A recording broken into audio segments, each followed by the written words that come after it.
ele tem provocado, eu quero que vocês possam olhar isso de uma forma de fé mesmo, ele tem provocado uma geração onde o seu nome é assistido nas regiões celestiais.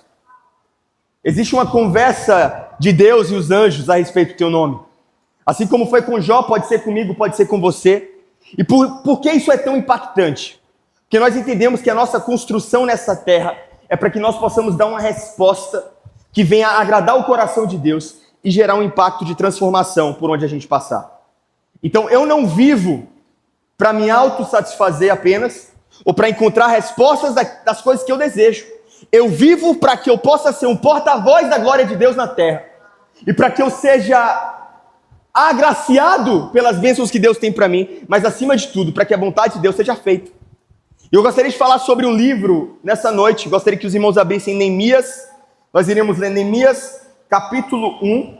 O povo judeu está regressando à sua terra e encontra tudo bagunçado. As muralhas caídas, um desastre, um caos. E aí se levanta um homem que almeja participar da reconstrução de Jerusalém. E por que isso é tão impactante para a gente como igreja? E por que o Senhor nos agraciou com essa série? E por que esse texto específico? Porque eu gostaria de iniciar essa série falando sobre uma santa indignação. Como assim, pastor? Dá para a gente se indignar de maneira santa? Dá para a gente se irar de uma maneira onde Deus encontra prazer na nossa ira? Sim, é possível isso. Eu gostaria que a gente pudesse ler agora Neemias 1, versículo 3. A Bíblia diz: eles me disseram, os restantes que ficaram do cativeiro lá na província estão em grande aflição e desprezo. Repete comigo: aflição, desprezo. E a muralha de Jerusalém também está demolida, e os seus portões estão queimados pelo fogo. E sucedeu quando ouvi estas palavras, que eu me assentei e chorei, e lamentei alguns dias, e jejuei, e orei diante do Deus do céu. Meu pai, o pastor Anderson, ele alugou uma casa, um apartamento, e esse apartamento ele tinha vista para a cidade toda. E era um dia de sábado à noite, quando eu estava com um amigo nessa casa, e eu falei com ele o seguinte: olha, por que a gente não começa algo para falar de Jesus aqui dentro? Aí ele falou comigo: como assim? Sábado à noite é o lugar onde está todo mundo no barzinho da cidade. Sábado à noite é o lugar onde tu não vai encontrar ninguém para participar das reuniões, porque já foi o tempo onde essa cidade, as pessoas se reuniam no final de semana, de sexta, no sábado, para falar de Jesus. Naquele momento eu repreendi na hora. Foi tomado no meu coração uma ira, uma revolta. Eu falei: eu não aceito isso, Satanás. Porque eu já enxergava nessa cidade, quando eu era muito pequeno, o meu pai pregando para muitas pessoas. E pessoas se convertendo, pessoas tendo suas vidas restauradas, pessoas sendo impulsionadas para o seu propósito. Eu falei: existe um novo tempo que está por vir sobre a nossa cidade. Deus começou aquilo que é hoje na nossa igreja, uma reunião no dia de sábado, contra tudo aquilo que parecia ser respaldado por algo consciente. Porque de fato estava todo mundo em festa. E eu orei a Deus naquele momento, falei: Deus, eu não quero ser o único. Eu não quero ser o único na minha cidade que possa fazer cultos de dia de sábado. Eu quero que se levantem as igrejas dessa cidade unidas, para que juntos nós possamos tirar desses locais de pecado e trazer essas pessoas que estão amarguradas para um lugar de restauração. Porque o livro de Neemias fala sobre um homem que encontra a sua cidade destruída, mas que se compadece com aquela situação. Que nesse lugar de ira e de revolta contra o pecado, contra as mazelas da nossa casa, possa ser brilhado a glória de Deus sobre cada pessoa que está aqui hoje. Você precisa se irar contra aquilo que desagrada o coração de Deus. Não é por acaso que nós estamos aqui falando sobre o novo tempo. Ora, construção. Já muitos irmãos já sabem, nós temos um sonho, a igreja tem um sonho. Nós iremos construir a nossa casa, amém? O nosso ambiente próprio. Mas antes de tudo, nós precisamos construir o caráter que Deus espera de nós. Não adianta a gente levantar e erguer um templo físico, sendo que no nosso coração ainda estamos saciados com a bagunça, saciados com algo que Deus não encontra prazer. Então, um coração que está em revolta com o pecado é um coração que Deus almeja nessa geração para usar. Deus não espera de nós a perfeição, mas Deus espera de nós um coração arrependido. Arrependido do pecado, para se consertar e para dar uma resposta que esse povo tanto precisa. Porque quando eles olharem para nós, eles não querem encontrar a mesmice. E quando eu falo sobre isso, é como o Júlia muito bem falou, não é sobre alguém que se abstém do álcool, não é sobre alguém necessariamente que abstém das drogas, sim. Nós precisamos ter cuidado com a nossa conduta, mas acima de tudo, com o nosso coração. Onde está o nosso coração? Que se levantem nessa casa os corações semelhantes ao coração de Davi, que só almejava a glória de Deus sobre essa terra. E sabe como eu combato a injustiça? Com justiça. E aquilo que é injusto aos olhos de Deus me traz nojo, me traz aflição, me traz um incômodo. Aquilo que é pecado aos olhos de Deus nos levará à morte. Como é que a gente não consegue olhar para isso sem se incomodar com isso? Porque logo mais nós estaremos ceando aqui. Nós iremos nos recordar do maior sacrifício da história. Jesus morreu por mim e por você na cruz. Mas Ele morreu pelos nossos pecados. Ele morreu para que a gente pudesse valorizar a sua graça. Pela graça nós fomos salvos, mas uma graça que custou tudo para Jesus. Porque a gente vai construir tudo aquilo que precisa ser feito, tudo aquilo que precisa ser de fato orientado nesse tempo. Mas só iremos construir algo sólido se a nossa construção agradar a Deus. Deixa eu te falar uma coisa, Deus não se importa com os grandes edifícios. Deus não se importa com o ouro e com a prata. Deus se importa ao olhar para uma igreja separada, eleita, limpa, regenerada, restaurada pelo sangue do Cordeiro que foi derramado na cruz do Calvário. Olha o texto bíblico falando a respeito da ira aqui.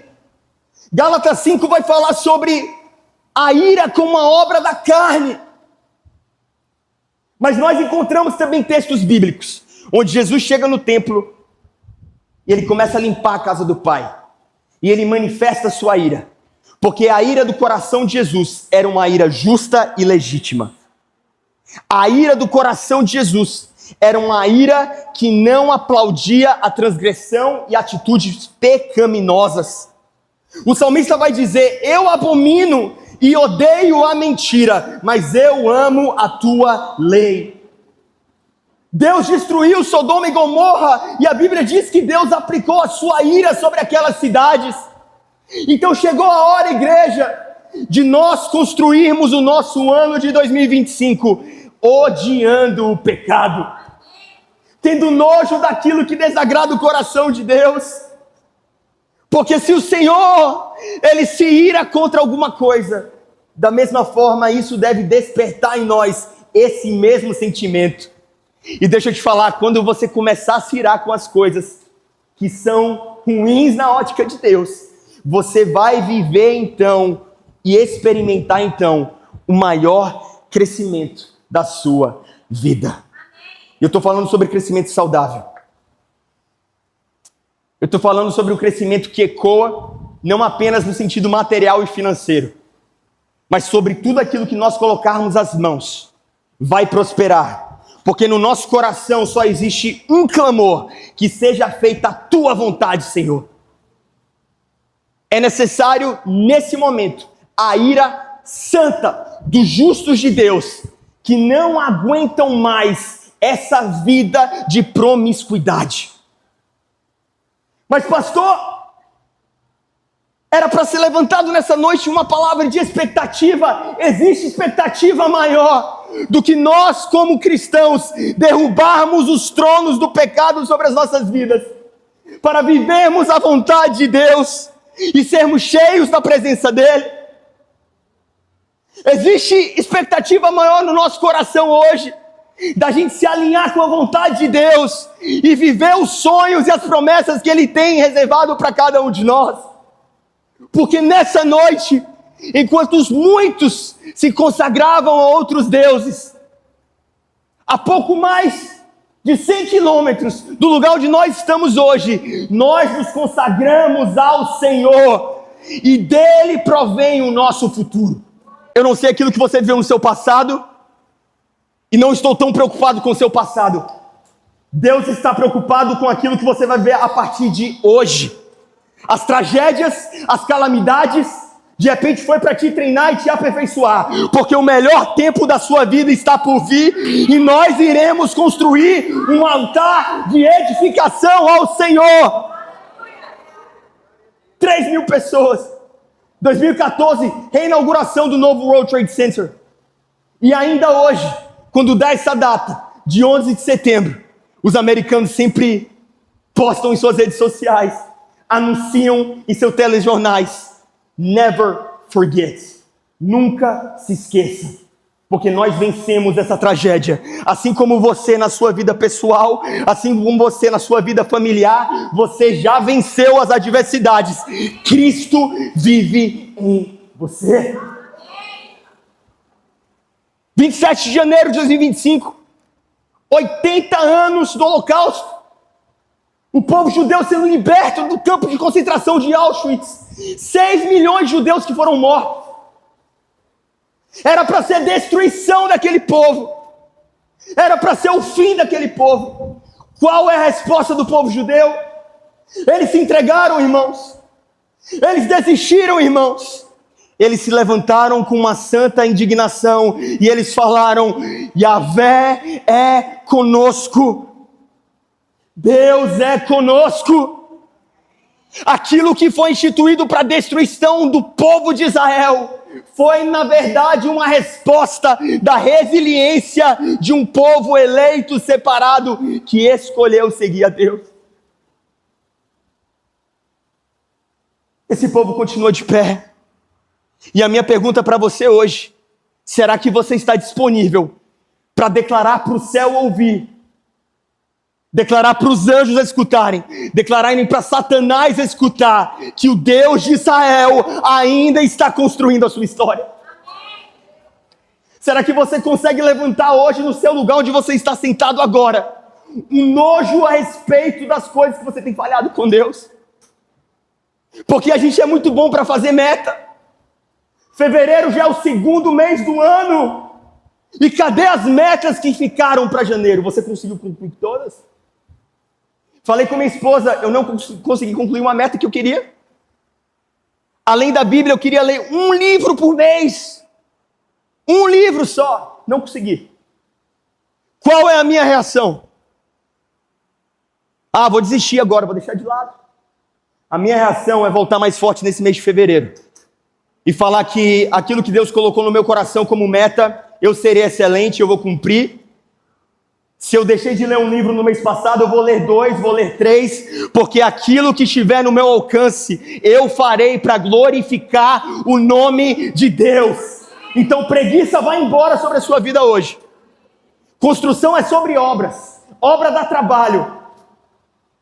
Preguiça vai embora em nome de Jesus. Procrastinação vai embora em nome de Jesus.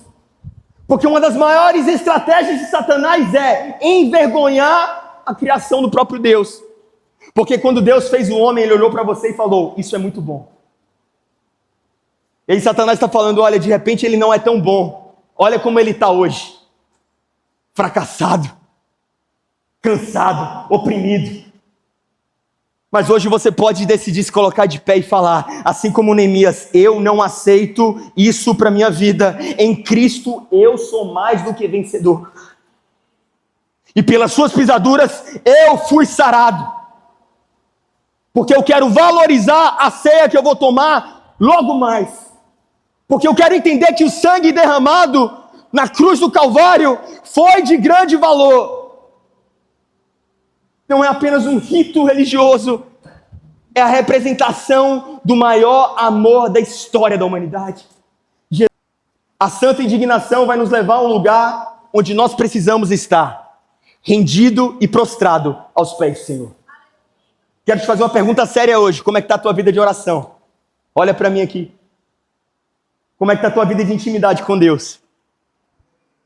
Neemias, ele teve uma santa indignação, ele chorou, e ele decidiu, não, agora eu vou conversar com meu Deus. Ele se prostra diante de Deus. Qual é a atitude que ele toma? Humildade. Como é que ele é humilde? Exaltando o nome de Deus, demonstrando a grandeza de Deus. Ó Deus grande e terrível,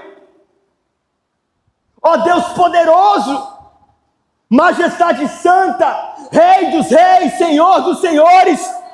Quando você pensar em edificar uma construção, você precisa fazer o cálculo dessa obra, mas você precisa calcular mediante a palavra de Deus. Não é um planejamento aleatório, não é algo que se faz sem oração. Quando foi que nós começamos a pensar que nós somos autossuficientes? Será que foi no meio do caminho? Porque quando a gente não tinha nada, a gente falava, só Deus pode fazer. Agora quando Deus começa a responder e fazer alguma coisa na nossa vida, agora eu acho que eu posso sozinho. Deixa eu te falar uma coisa, muito melhor o fim das coisas do que o começo delas. Não é sobre como você começa, é sobre como você termina. Jesus na cruz do Calvário, ele foi até o fim por você, e ele declarou, está consumado. Eu e você, nós precisamos entender que na nossa construção, a gente começa, a gente termina. A gente começa, a gente termina. Porque aquilo que vem como ordem do céu, precisa ser estabelecido na terra. Porque senão, não apenas você vai padecer, e a pessoa que está ao teu lado vai padecer, mas a família de Cristo se enfraquece com aqueles homens bons que se calam. Por isso que eu preciso fazer alguma coisa. E eu confesso aos irmãos que eu estou indignado muitas vezes. E eu estou falando sobre construção, e a nossa igreja precisa produzir, a gente precisa crescer. Mas acima de tudo nós precisamos nos humilhar. Neemias sabia que não seria sobre a força do braço dele. Neemias então clamou, ó Deus grande. Quando você conversa com Deus, será que você consegue manifestar a majestade e grandeza de Deus na sua oração?